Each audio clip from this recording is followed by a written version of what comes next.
전국해법을 모색한다. 오늘은 이영작 전 한양대 석좌 교수와 함께하겠습니다. 어서 오십시오. 예. 김무성 대표가 오늘 일정을 전면 취소했습니다. 예, 국군의 날인데 기념식에 참석도 안 했습니다. 이거 시위의 성격이 있다 이런 분석도 있는데 어떻게 보시는지요? 시위의 성격이 있는 거죠. 시위하는 거죠.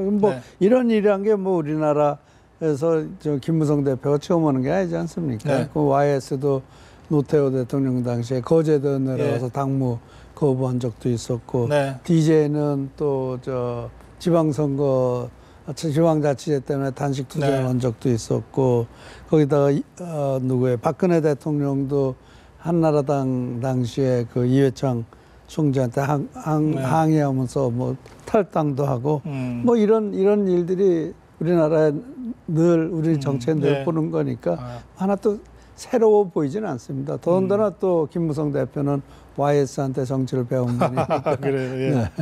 그런데 이게 통할까요, 대통령한테? 결국 청와대 대통령을 향해서 지금 시위를 하는 건데, 그렇죠? 시위를 하는 거라면. 예. 그러니까 이거 정말 죽기 살기로 붙으면은 대통령도 답답해지죠. 그런가 하면 지금 대통령은 그 노동 개혁을 4대 개혁을 좀 추진하고 있는데, 당이 안 움직이면 국회가 움직일 수 없는 거고, 그러면은 대통령으로서는 답답해질 수밖에 없는 거죠. 그거는 이제 정말 죽기 살기로 버틸 때 이제 그렇게 되는 건데, 오늘 모습만 봐서는 죽기 살기까지는 아닌 것 같습니다. 글쎄, 그거는 지금 이렇게 언론 보도를 보니까 조금 수그러드는 것 같긴 한데, 양쪽에서 서로 자제를 하는 것인지, 아니면은 김무성 대표 혼자서 스스로 꼬리를 내리는 것인지. 근데 아마 김무성 대표가 이번에 그냥 혼자서 재물에 식어버리면은 김무성 대표는 정치적으로 어려워질 겁니다. 근데 그 현기한 정무수석과 이른바 진실 공방이 좀 길어질 뻔했는데, 사실 현기한 수석이 우려의 이야기를 한 건 사실이다. 그리고 반대라는 단어를 내가 들어본 기억은 없지만, 그러나 그걸 반대라고 한다면은 그거 수용하겠다. 지금 김무성 대표의 발언이 이렇게 나오고 있거든요. 그러면 이게 전면전 양상으로 보이진 않습니다. 그렇지만 그거는 이 두 사람이 또 사이가 워낙 가까운 사람들인데요. 거기서 진실 공방이 나올 수도 없는 거고, 또 현기환 정무수석이 거짓말을 했을 리도 없고, 그러니까 여기서는 진실 공방은 아니죠. 그런데 이게요, 싸움의 본질은 김무성 대표로서는 자기 정치 생명이 걸린 거고, 또 박근혜 대통령으로서는 22개월의 레임덕이 시작되느냐. 그러니까 선거 끝나고 나서 22개월, 대통령 임기 22개월이 남지 않습니까? 그러면은 만약에 22개월 아무것도 못하는 권력 누수된 대통령이 되느냐. 거기에 그러니까 내년 걸리는 거죠. 4월 총선 끝나고부터 계산하면 그렇다는 거죠. 그렇죠. 그러니까 박근혜 대통령으로서도 아마 제가 봤을 때는 박근혜 대통령이 김무성 대표를 믿지 않는 것 같아요. 그러니까 지난 4월 달에 남미 순방 갈 때는 독대도 하고 그러지 않았습니까? 그러나 결국은 유승민 의원 파동으로 결국 그 믿음이 깨져버렸단 말이에요. 김무성 대표가 항복은 하긴 했지만. 그래서 김무성 대표를 믿질 않는 것 같고, 그래서 내년 총선 지나고 나면 김무성 대표가 나를 밟지 않겠느냐, 이런 아마 생각을 하실 수도 있는 거고요. 그래서 그런 상황이 오기 전에 좀 단도리를 해야 되겠다? 단도리란 말이 무슨 말인지 모르겠지만, 또 제가 그러니까 새누리당의 국회의원들도 좀 이 대통령 국정 운영을 안정적으로 뒷받침할 수 있는 사람들로 좀 잘 배치가 됐으면 좋겠다, 이런 생각을 합법하잖아요. 그렇죠. 그러니까 그건 결국은 김무성 대표를 무력화시키겠다는 거죠. 길게 생각할 필요가 없죠. 그리고 지금 반기문 총장을 띄우는 이유는 반기문 총장은 어차피 당내에 힘이 없단 말이에요.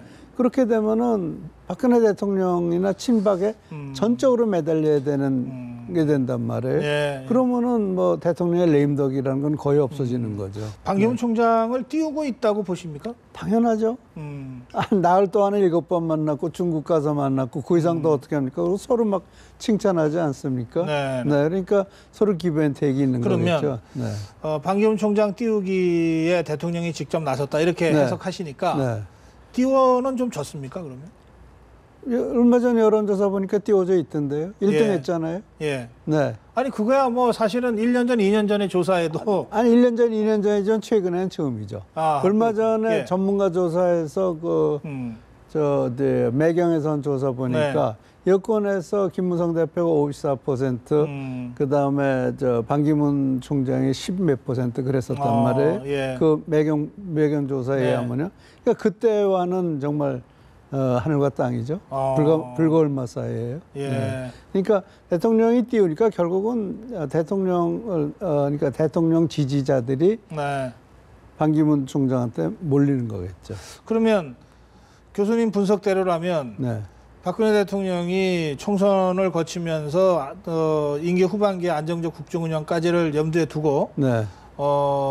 반기문 총장 띄우기를 직접 나선 거고. 그렇죠. 그럼 이 상황을 그냥 지켜볼 수만은 없는 게 또 김무성 대표의 입장 아닙니까? 그렇죠. 그러니까 추석 연휴에 전격적으로 문재인 대표와 회동을 해서 네. 맞으면 안심번호 국민공천제라고 하는 네. 승부수를 띄운 거고 네. 지금 그렇게 되는 겁니까? 네. 근데 그게요. 물론 이제 김무성 대표가 문재인 대표하고 만날 거라는 거는 뭐 언론에 그 전에도 보도가 됐었어요. 네, 그러니까 이것이 없었던 전혀 얘기가 안 되던 일을 갑자기 한 건 아니에요. 네. 그리고 당내에서 서로 의논이 없었던 이제 그런 거 다 문제인데 가장 근본적인 문제는 네. 이 싸움에서 이기려면 김무성 대표는 우파 유권자들이 밀어줘야 되는 거란 말이에요. 그런데 김무성 대표의 가장 결정적인 실패는 실수라고 그래야 되겠죠. 이 우파 싸움에 좌파의 힘을 빌려서 이기려고 그랬잖아요. 김무성 대표의 힘을 빌어서 아니, 문재인 대표의 힘을 빌려서 이기려고 그랬잖아요. 힘을 빌어서 이기려고 그랬단 말이에요. 그러니까 아니, 아직 싸움이 진행 중인데 이미 또 승패가 난 것처럼 말씀하시죠. 적어도 지금 현재 가장 어려운 부분은 우파 유권자들이 지지를 안 하잖아요. 아하. 네. 그 대목이 이게 야당안을 왜 갖고 와서 합의를 해주냐. 왜 야당안을 가지고 와서 여당을 누르려고 그러느냐. 예, 그러니까 그런 비판이 바로 그런 대목에서 나오는 그렇죠. 거군요. 바로 그거죠. 그러니까 집안 싸움인데 왜 우리가 그렇게 미워하는 정말 바깥 사람을 데리고 와서 이기려고 그러냐. 예. 이건 말이 안 된다. 그러니까 지금 어떤 점에서는 우파 유권자들한테 김무성 대표가 코너에 몰리고 있을 가능성이 있죠. 알겠습니다. 네. 오늘 서청원 최고위원이 네. 이 김무성 대표가 불참한 최고위원회의에서 네. 이 안심번호 국민공천제를 강력하게 비판했는데 네. 비판의 요지를 보니까 네. 안심번호가 어떻게 국민공천제냐 네. 이 대목이 있어요. 네. 그거 어떻게 보십니까? 그건 맞은 얘기죠. 어차피 예. 안심번호건 불안심번호건 간에 그것과 관계없이 여론조사에 의해서 하는 거란 그렇죠. 말이에요. 예. 그러니까 여론조사에서 하는 거는 거기는 뭐 여러 가지 문제점인데요. 뭐 한두 가지 예만 들더라도 네네. 지난 2월 달에 박지원 의원하고 문재인 대표 했을 네. 때 그 전당대회 대표 경선했을 때 그때 여론조사에서 당심은 박지원 대표가 의원이 이겼지만 민심에서는 아주 차이가 나지 않았습니까? 네네. 정청래 의원도 마찬가지 아니에요. 당심에서는 꼴찌했지만 그 민심에서 여론조사에서 1등 해가지고 최고위원 되지 않았어요? 또 그 전에 노무현 대통령하고 정몽준 그 당시에 누가 노무현 당시 후보가 정몽준 당시 예비 후보한테 이길 거라고 생각했어요. 사실 그러니까 질거 각오하고 단일화를 했다. 네. 노무현 당시 후보도 그렇게 그렇게 얘기했어요. 말을 예. 했지만 아무튼 예. 그렇지만요. 지금까지 여론조사에 의해서 후보가 결정되는 대결에서는 항상 좌파가 우파를 이깁니다. 그러니까 항상 거기에 항상 바이어스가 있다는 얘기예요. 민심이 정확하게 표출이 안 되는 것이 여론조사에 의한 우리나라의 그러니까 그런 점에서 여론조사를 국민경선제라고 얘기하는 건 잘못된 것이다. 그건 할 수 없다. 그러니까 서청원 최고위원이 그걸 지적한 건데. 그건 옳은 얘기죠. 네. 그게 국민 안심 번호건 아니건 그렇다는 거죠. 본질은. 아니건 기건 뭐 그건 관계없이. 그렇군요. 예. 뭐 워낙 여론조사를 오랫동안 해오셨으니까. 옛날이죠. 요새는 별로 안 해요. 어쨌든 여론조사는 국민경선제가 아니다. 아니죠. 그건 아니죠. 알겠습니다. 그럼 이걸 싸움이라고 아까 표현을 하셔서 이 싸움이 지금 마무리되고 있는 중입니까? 아니면은 마무리될 수가 없죠. 그러니까 대통령과 김무성 대표 사이에 이 신뢰가 회복되기 전은 절대 안 되는데 박근혜 대통령은 이미 자기로서는 지난 4월 달에 줄 만큼 신뢰를 줄 만큼 줬다. 그래서 떠나는 비행기까지 연기시키면서 긴급 회동을 했죠. 긴급 회동까지 하고 어떻게 생각하면 전권을 줬는데 결국 돌아온 게 뭐냐. 그 유승민 원내대표하고 해가지고 뭐 국회 무슨 뭐 시행령 개정안 뭐 그런 거나 만들어 놓고 여러 가지 좀 문제가 있었지 않았습니까? 물론 그때 항복은 했지만 그랬다고 해서 진정으로 항복했느냐. 계속 청와대에서는 이 오픈 프라이머리 안 된다고 그러는데 뭐 오픈 프라이머리는 내가 반드시 관철시키겠다.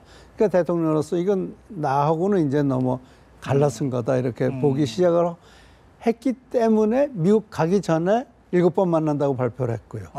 그게 보통 일이 아니지 않습니까? 알겠습니다. 아까 저희 이 보도 자료 화면에도 잠깐 나왔습니다만은, 근데 야당 쪽에서는요. 이제 청와대와 김무성 대표 간의 이런 공방, 또 뭐 청와대 정무수석이 우려를 표명한 대목이나 이게 다 대통령의 뜻이 실려 있는 거라고 전제하고 왜 청와대가 정치 개입하냐, 선거 개입하지 말라 이렇게 논평하고 있거든요. 그 점은 어떻게 봐야 됩니까? 뭐 그거는 이게 얼마만큼 정치라고 보느냐. 그거는 대통령으로서는 내 권력을 뺏어가는 건데 그걸 그냥 두고 볼 수는 없겠다는 거거든요. 내가 대통령으로서의 내가 기능을 내가 충분히 일을 할 수 없게 된다면 그것에 대해서 내가 당연히 할 말은 해야 되는 거 아니냐. 그런 시각이 있을 수도 있겠죠. 그러니까 그러나 원칙적으로 그것에 대해서는 야당이 옳은 얘기죠. 그러나 대통령으로서는 거의 2년이라는 권력의 공백 현상이 생길 수 있는데 그걸 내가 두고 볼 수 있겠느냐. 이런 또 정당성이 있는 거고요. 그래서 그건 뭐 정치적인 공방일 뿐이죠. 큰 의미는 없다고 생각합니다. 야당의 공격은 항상 있는 거니까요. 그건 나름대로 일리가 있지만 그러나 대통령으로서 또 논리가 입장에서는 이 지금 벌어지고 있는 이 상황은 불가피한 것이다. 그렇죠. 그런 시각이 있겠죠. 알겠습니다. 자, 야당 쪽 얘기도 좀 해보겠습니다. 김무성 문재인 대표가 부산 출마해야 된다 이렇게 혁신위가 마지막으로 공을 던지고 갔는데 문재인 대표가 언제 어디서든 누구를 상대로든 당이 필요로 하면 하겠다.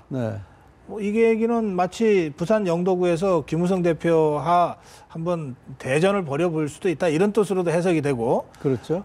그런가 하면 당내에서는 또 여러 사람들이 아니 기왕 그렇게 하려면 서울에서 격전지에서 해야지 이런 얘기도 하고 말이죠. 이거 어떻게 보십니까? 그러니까 글쎄요. 지금 문재인 대표가 상당히 자신감이 있는지도 모르겠죠. 그런데 서울에서 나가라고 얘기하는 사람들이 친노인가요, 비노인가요? 되게 비노 쪽. 그렇죠. 영도에서 나가라는 사람들은 또 누구예요? 영도 되게 그것도 비노죠. 그러니까 내 손으로 못하니까 남의 손으로 하라는 거 아닌가요? 그렇군요. 그러면 친노 입장에서는 어떻게 할 것 같습니까? 어떤 거를요? 문재인 대표의 출마 문제. 문재인 대표에 대해서 글쎄요, 출마를 안 한다고 그랬으니까 안 하는 방향으로 나가겠죠. 전국적 유세를 통해서 선거 전체를 주도해야 된다. 이게 기존의 입장이거든요. 그런데 이게 친노라는 게 재밌는 게요. 이런 게 나올 때 가만히 있다가 저쪽에 김이 좀 새기 시작하면 그때 쑥 튀어나오거든요. 그래서 정청래 의원이 그것에 대해서 아직 아무 소리 안 하고 있잖아요. 그러니까 정청래 의원이 언제 발언하냐 그걸 보면은 친노의 속내를 알 수가 있겠죠. 아까 정청래 의원이 무슨 친노 세력의 무슨 바로미터 같은 역할을 한다고 보십니까? 계속 그래왔잖아요. 아, 지금까지 그래왔다. 계속 그래왔죠. 그러니까 빨리 최고위원으로 복귀시켜준 거 아닌가요? 친노도 답답하거든요. 네. 그렇게 말해줄 수 있는 사람이 없으니까요. 알겠습니다. 예. 네. 진짜 정청래 최고위원한테 직접 인터뷰해서 물어볼. 한번 그래보세요. 예, 마지막으로 질문 드리겠습니다. 네. 김한길 의원, 안철수 의원이 만났고, 네. 그리고 뭐 그 자리에서 혁신위 비판이 나왔고, 네. 김한길 전 대표가 네. 사실은 혁신위를 강력하게 비판하고 나섰거든요. 네. 네. 이거는 근데 뭐 신당 동력은 또 뭐 조금 떨어진 것 같기도 하고 말이죠. 신당 동력이라는 것이 결국은 이 지금 현재 있는 정치의 문제 때문에 언론에서 이제 그게 잡히지가 않아서 그렇지. 네. 또 현재 그게 그렇게 막 겉으로 나 돌아다니는 건 아니지 않습니까? 그러니까 근데 이게 동력이 완전히 죽은 건 아니고 이게 살아 있을 거예요. 예. 그런가 하면은 이 비노들의 자기네들의 공천을 얼마만큼 위협을 당하고 있느냐 거기에서 결정되는 건데요. 네네. 지금 안심번호니 그런 것 때문에 지금 자기네들의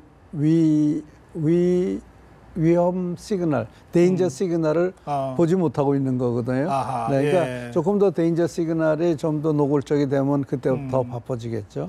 그럴 경우에는 안철수 의원, 김한길 의원도 다 탈당을 포함한 어떤 적극적 행동으로 나설 가능성이 있습니까? 그러니까 나설 가능성이 있는지 없는지 모르겠지만 안철수 의원으로서 정치적으로 성공하기 위해서는 DJ의 전철을 밟아야 되겠죠. 차고 나와야죠. 저기 새정치민주연합에 있으면은 안철수 의원은 갈 데가 없을 겁니다. 차고 나와서 다시 이 호남을 기반으로 한 새로운 그렇죠. 신당. 호남신당에서 호남신당에서 30석만 차지하면요. 네. 차기 대권 주자가 될 수 있거든요. 알겠습니다. 네. 주요 정치 지도자들 참 이 머릿속 계산이 복잡하게 돌아갈 수밖에 없는 정국이 앞으로도 당분간 이어질 것 같습니다. 지금 뭐 박근혜 대통령하고 김무성 대표하고의 싸움이 어떻게 전개되냐 그게 제일 재밌을 것 같아요. 알겠습니다. 네. 이 다음 주에 또 나오셔서 지금 자꾸 싸움이라 그러시니까 저도 그 말씀 인용해서 싸움 해설을 한 번 더 해주시면 좋겠습니다. 말씀 잘 들었습니다. 네.